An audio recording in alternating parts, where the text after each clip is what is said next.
Hello friends, today's topic diagonal matrix. Diagonal matrix means what?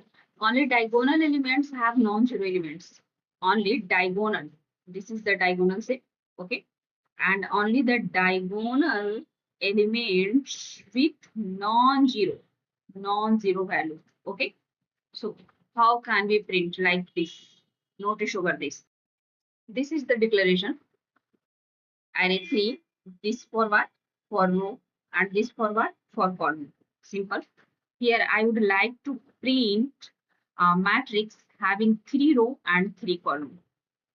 0, 1, 2, this is the column number, and 0, 1, 2, this is the row number.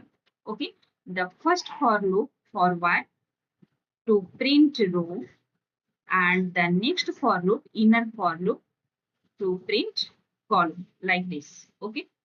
Now, diagonal means what?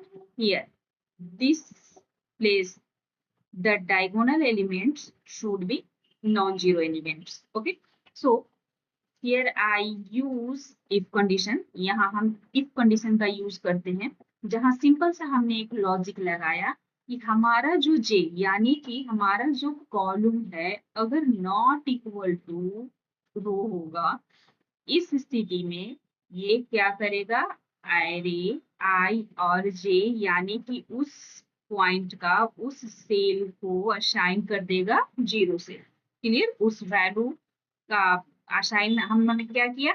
0। वो value हमारा 0 से में convert कर देगा। अब देखते हैं ये वर्क कैसे करता है।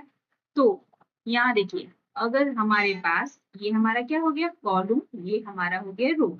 सो if column equal to row, then this will print value, ये value print करेगा।